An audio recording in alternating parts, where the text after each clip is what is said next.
पन्नगे च सुरेन्द्रे च कौशिके पाद संस्पृशि निर्विशेष मनस्काय श्री वीरस्वामिने नमः। भगवती सूत्र में कहा गया है, दुखी भन्ते दुखेणम फुडे अदुखी दुखेणम फुडे। गोयमा दुखी दुखेणम फुडे नो अदुखी दुखेणम फुडे। प्रश्न किया गया है कि भन्ते दुखी व्यक्ति दुख से स्पृष्ट होता है अथवा अदुखी दुख से स्पृष्ट होता है। उत्तर दिया गया, गौतम दुखी दुख से स्पृष्ट होता है, अदुखी दुख से स्पृष्ट नहीं होता। हमारी दुनिया में दुख है और कितने प्राणी दुखी होते हैं। शास्त्र में कहा गया, जन्म दुखम जरा दुखम आश्रय रोगाय मरणानीय अहो दुखो हु संसारो जत्थ की संति जंतवो। कितने दुख हैं। जन्म भी दुख है, बुढ़ापा भी दुख है, रोग भी दुख है, मृत्यु भी दुख है। संसार में दुख है। जहाँ प्राणी जंतु क्लिष्ट हो जाते हैं, क्लेश युक्त बन जाते हैं। अध्यात्म की साधना के पथ को स्वीकार करने का एक कारण यही प्रतीत हो रहा है कि जब दुख दिखाई देते हैं तो आदमी दुख से छुटकारा पाने का प्रयास करता है और फिर उसे वह रास्ता मिलता है या मिल सकता है कि यह रास्ता दुख मुक्ति का है। तो वैराग्य का एक कारण दुख बन जाता है और ऐसे प्रसंग जीवन में घटित होते हैं तो आदमी के मन में वैराग्य भाव आ जाता है। किसी की मृत्यु होती है, प्रिय व्यक्ति की मृत्यु होती है, वह मृत्यु भी वैराग्य का कारण बन सकती है। या स्वयं के जीवन में कोई कष्ट आता है, किसी निकट व्यक्ति का वियोग हो जाता है, उससे भी मन में विरक्ति का भाव जाग सकता है। हमारे साधु साध्वियाँ दीक्षित हैं, कोई एक एक को पूछा जाए कि वैराग्य कैसे हुआ, पता नहीं, अपने अपने कारण या किसी की प्रेरणा, ऐसे कई प्रसंग बन सकते हैं कि किसने क्यों दीक्षा ली, दीक्षा लेने की पृष्ठभूमि में निमित्त रूप में क्या कारण बना। तो दुख एक कारण है जिससे वैराग्य रूपी कार्य हो जाता है और आदमी संसार से विरक्त होकर साधुत्व को स्वीकार कर लेता है। भगवती सूत्र में प्रश्न किया गया कि दुखी व्यक्ति दुख से स्पृष्ट होता है अथवा अदुखी दुख से स्पृष्ट होता है। कि जो दुखी है वही दुख से स्पृष्ट होता है ना, या अदुखी भी दुख से स्पृष्ट होता है। उत्तर भी दिया गया, दुखी दुख से स्पृष्ट होता है, अदुखी दुख से स्पृष्ट नहीं होता। यह दुख शब्द यहाँ है, हम स्थूल व्यवहार में देखें, जो दुखी है वो ही दुख से स्पृष्ट होता है, अदुखी है वो क्यों दुख से स्पृष्ट। तो दुख मुक्त है, अच्छी ऊंची साधना है, पूर्ण शांति में है, वो दुखी क्यों बनेगा। मैं कभी कहा करता हूँ, कभी कभी यह चित्त समाधि काफी तो अपने हाथ में ही है कि अब कोई कुछ भी बोल दे, अपना कसाय अगर शांत है, साधना अच्छी है, तो दूसरा हमारी समाधि का भंग कैसे कर पाएगा। वो क्या करेगा, या तो कड़ा बोलेगा, अपमान करेगा, मान लो गालियां दे देगा, या और कोई प्रहार आदि कर देगा, कर दो, हम तो अपनी शांति में बैठे हैं।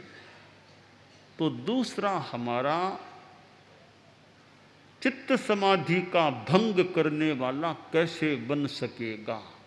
उपादान मजबूत होता है तो निमित्त अपना प्रभाव नहीं डाल सकता। यह पंडाल अगर मजबूत है तो भले बरसा छांटियाँ भी आ जाएंगी, कोई बात नहीं, हम आराम से अपना काम कर रहे हैं। पंडाल में कहीं बीच बीच में कोई छिद्र आदि कहीं हो तो फिर वो छिंटे पंडाल में भी गिर सकते हैं, सामायिक करने वालों के असुविधा की स्थिति बन सकती है। तो मजबूती है, उपादान मजबूत है तो निमित्त निष्प्रभावी बन सकता है। तो दूसरा हमें दुखी कैसे बना सकता है। कोई कितनी गालियां दे दो, क्या फर्क पड़ेगा। गाली सुण्यान हुए गुमड़ा, छिदैन अवयव थारो। गाली कानों में पड़ भी जाएगी तो गाली से गुमड़े थोड़े ही होती हैं।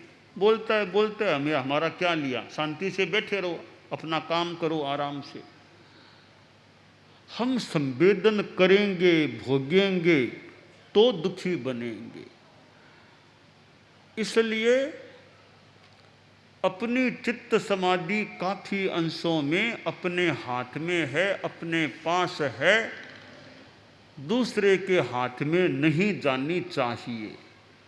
चित्त समाधि दूसरे के हाथ में न जाए, अपना सुख अपनी शांति अपने पास रहे। आप लोग परिवार में रहते हैं, घर में रहते हैं, और कभी कभी ऐसा अनुभव भी हो सकता है, होता होगा कि परिवार में अशांति हो गई है, वो कहना नहीं मानता, वो ऐसा करता है, और अशांति हो सकती है।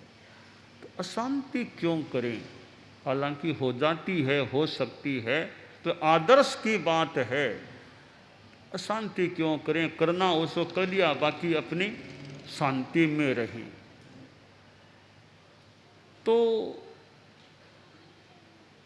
दूसरे से हमारा चित्त, हमारा व्यवहार इतना प्रभावित न हो कि दूसरा कोई हमें दुखी बना सके। तो संसार में सुखी रहने का उपाय है कि अपना उपादान मजबूत रखो, अपने आप पर कंट्रोल अच्छा रखो, फिर दूसरा कोई कुछ भी करे, हमारी शांति नष्ट नहीं भी हो सकेगी। तो भगवती सूत्र में जो बताया गया कि अदुखी दुख से स्पृष्ट नहीं होता, दुखी ही दुख से स्पृष्ट होता है। इसकी मैं थोड़ी दूसरी व्याख्या करना चाहूँगा तात्विक संदर्भ में, कि दुखी दुख से स्पृष्ट होता है। दुख यानी कर्म, जिस आत्मा के कर्म लगा हुआ है वही आत्मा दूसरे कर्म का आकर्षण करेगी, स्पर्श करेगी, जो अदुखी अकर्म है, कर्म मुक्त हो चुकी आत्मा है, वो कर्म का स्पर्श नहीं करती। तो दुख का हम अन्य अर्थ निकालें, दुख यानी कर्म। जिसके कर्म लगे हुए हैं वह दुखी है। कर्म का अर्थ दुख क्यों? कि दुख का कारण कर्म ही है, इसलिए कर्म ही दुख है। जिसके कर्म लगे हुए हैं वो दुखी है, और वो दुखी कर्मवान आत्मा ही अन्य कर्म का आकर्षण करती है। जो अदुखी है, अकर्मा है, कर्म रहित है, सिद्ध भगवान हैं, वे कभी कर्म का आकर्षण नहीं करते, उनके कर्म का बंध नहीं होता। तो ये दूसरा एक कोण हो गया कि दुखी ही दुख का स्पर्श करता है, सकर्मा आत्मा ही कर्म का बंध करती है। अदुखी यानी अकर्मा आत्मा है, वह दुख का कर्म का बंध नहीं करती है। तो यह एक कर्म से जुड़ी हुई बात भी हो जाती है। तो सकर्मा और अकर्मा 14वें गुणस्थान में आत्मा वैसे है तो सकर्मा, पर वह सकर्मा होने पर भी बंध नहीं करती। एक 14वां गुणस्थान ऐसा है, 14 गुणस्थानों में जो अबंध होता है। 13 गुणस्थान तो सबंध होते हैं, कर्मों का वहाँ आकर्षण बंधन होता है। 14वें गुणस्थान में आत्मा सकर्मा होने पर भी कर्म का बंधन नहीं करती, क्योंकि मोहनीय कर्म नहीं है तो पाप कर्म का तो बंध हो ही नहीं सकता। और भी योग निरोध हो गया है, अयोगी अवस्था आ गई है, तो कसाय से होने वाला बंध तो पहले ही बंद हो गया। 11वें गुणस्थान में भी नहीं होता, भीतरा के कसाय वाला बंध तो होता ही नहीं है। पर योग से जो बंध होता है वह भी 14वें गुणस्थान में नहीं होता, क्योंकि 14वें गुणस्थान में योग नहीं होता, साधु अयोगी हो जाता है। और अबंधो योगी, अयोगी अबंध होता है। तो यह सकर्मा होने पर भी कुछ अंशों में आत्मा सकर्मा है, पर वे ऐसे कर्म हैं जो अन्य कर्मों का आकर्षण नहीं कर सकते। तो कर्म का बंध करेगी तो वही आत्मा करेगी जो सकर्मा होगी, अकर्मा तो कर्म का बंध करती ही नहीं। और 14वें गुणस्थान वाली सकर्मा आत्मा भी कर्म का बंध नहीं करती है। तो भगवती सूत्र में जो यह बात बताई गई है वो एक तत्वज्ञान की दृष्टि से भी है, और हम उसका व्यावहारिक रूप भी देख लें कि दुखी ही दुखी बनता है, अदुखी दुखी नहीं बनता। जो अपने आप में इतना मजबूत है, उपादान ठीक है, तो वह दुख की कष्ट की स्थिति आने पर भी दुखी नहीं बनता, अदुखी ही रहता है। परिस्थिति प्रतिकूल आना एक बात है और मन से दुखी बनना दूसरी बात है। इस संदर्भ में यह सूक्त या वाक्य समस्या और दुख एक नहीं है। समस्या अलग चीज है, दुख होना अलग चीज है। समस्या आने पर भी आदमी दुख का अनुभव नहीं करता, इतनी मजबूती है। तो मन मजबूत नहीं है तो थोड़ी सी प्रतिकूलता आई और आदमी कष्टापतित, असमाधिस्थ, दुखी बन सकता है। तो अध्यात्म की साधना से हमें अदुखी की स्थिति प्राप्त हो कि परिस्थिति कैसे भी अपना रूप दिखाए, किसी भी रूप में आए, पर हमारा मन शांत रहे, सहजानंद में रहे, प्रसन्न रहे। भगवान महावीर का निर्वाण गत रात्रि, जो भगवान महावीर के निर्वाण की रात्रि थी, भगवान महावीर के सामने कितने कष्ट आए थे, कितनी परिस्थितियां आई थी, पर उन्होंने किस प्रकार उन्हें शांत भाव से सहन किया होगा। और आसातना न हो, गौतम स्वामी के सामने प्रतिकूल स्थिति आ गई, भगवान महावीर का निर्वाण हो गया, तो लगता है जैसा कहा गया, लिखा गया, वो दुखी बन गए। मोह क्यों बन गए? कि वो उपादान थोड़ा मानो कमजोर हो गया, पर वो परिस्थिति आई कि प्रभु महावीर चले गए और वे दुखी बन गए, विलाप करने लग गए। परंतु महापुरुष थे, जल्दी ही संभल गए और ऐसे संभले कि केवल ज्ञान को प्राप्त हो गए और मानो अदुखी बन गए। वो दुख का कारण ही मोह कर्म भी, जो नए सिरे से दुख अर्जन कर सके, वो कर्म ही समाप्त हो गया, क्षीण हो गया।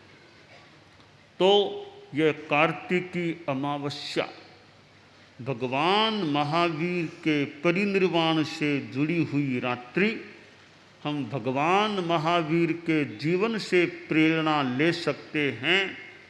हालांकि बहुत उच्च कोटि की आत्मा थी, परंतु फिर भी प्रेरणा ले सकते हैं। उतनी समता न भी आए तो कुछ तो हम समता की दिशा में, समभाव की साधना में आगे बढ़ने का प्रयत्न करें।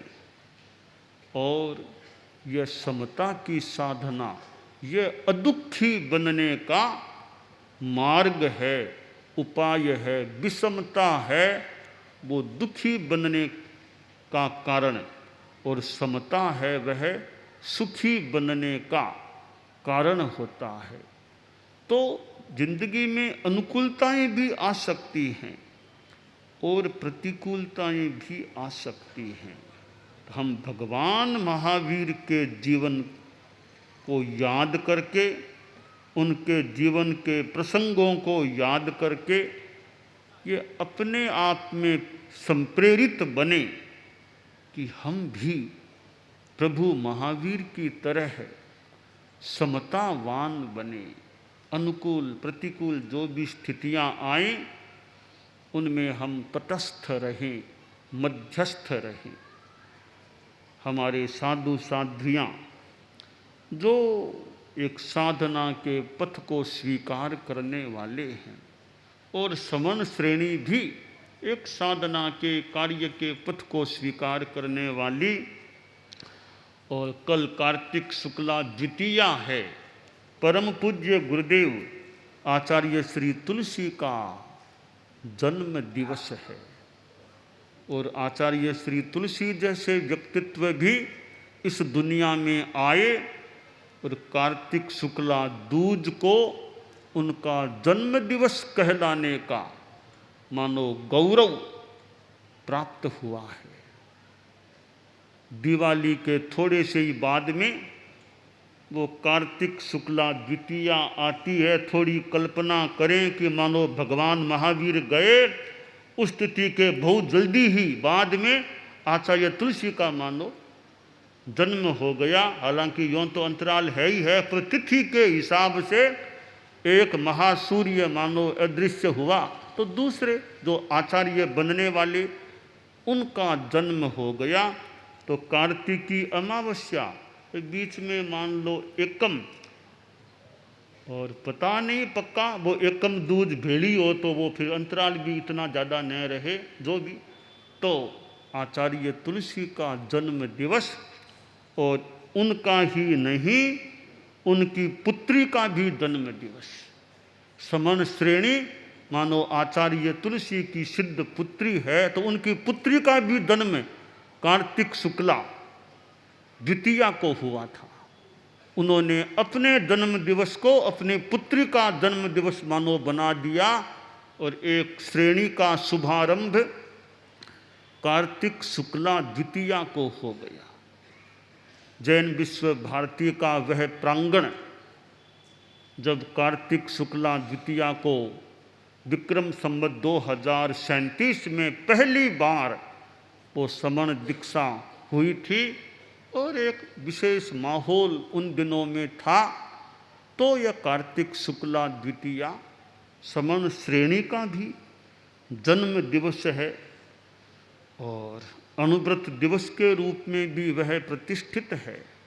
तो समण श्रेणी के लिए भी एक अपना वो जन्म स्थापना दिवस जन्म दिवस का प्रसंग बनता है। तो मुख्य बात है कि आदमी संस्था श्रेणी विकास की दिशा में आगे बढ़ने का प्रयास करती रहे। परम पूज्य आचार्य महाप्रज्ञ जी जिन्होंने समण श्रेणी को एक कितना संपोषण प्रदान किया था, और ऐसे तो अनेकों का योगदान सहयोग इस श्रेणी को मिला होगा। और पारमार्थिक शिक्षण संस्था भी समण श्रेणी से जुड़ी हुई है। समण श्रेणी के कुछ अंशों में मतलब देखभाल में योगदान देने वाली लगता है तो पारमार्थिक शिक्षण संस्था, और वर्तमान में लाडनू में तो समण श्रेणी का मुख्यालय, इधर पारमार्थिक शिक्षण संस्था का मुख्यालय, दोनों पास पास हैं।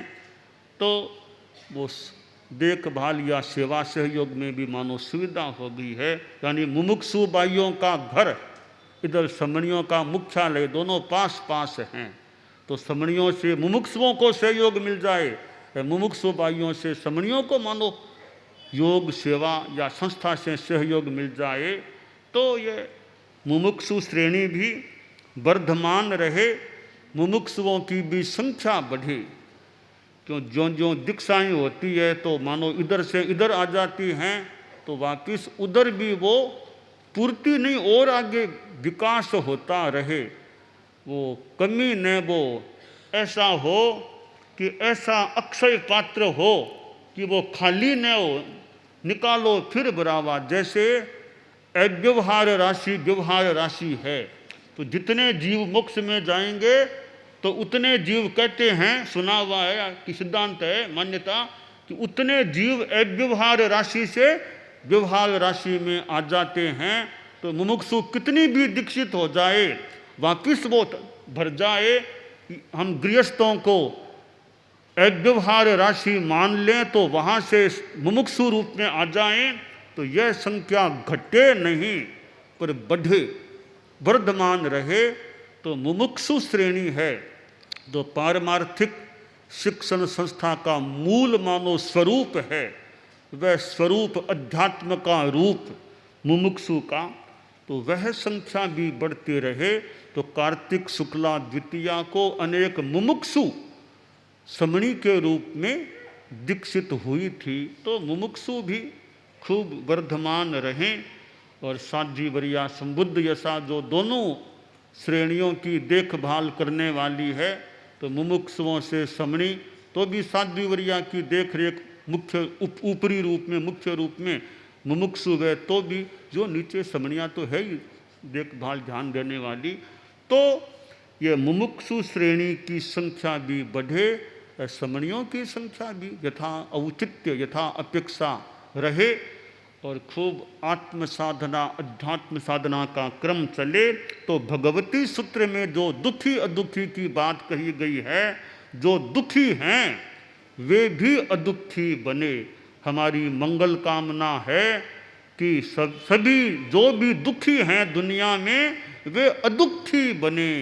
दुखी अदुखी भूयात, दुखी अदुखी भूयात। जो दुखी हैं वे अदुखी बने। यों कह दें दुखी सुखी भूयात। दुखी हैं वे भी ये दुखी न हैं ते भी सुखी न हो। सुखिनो भवेयुः, दुखी भी सुखी बने। तो भगवती सूत्र का जो दुखी अदुखी का प्रसंग है, हम दुखी से अदुखी बनने की दिशा में आगे बढ़ें, बढ़ते रहें जब तक मंजिल न मिल जाए, यह काम्य है।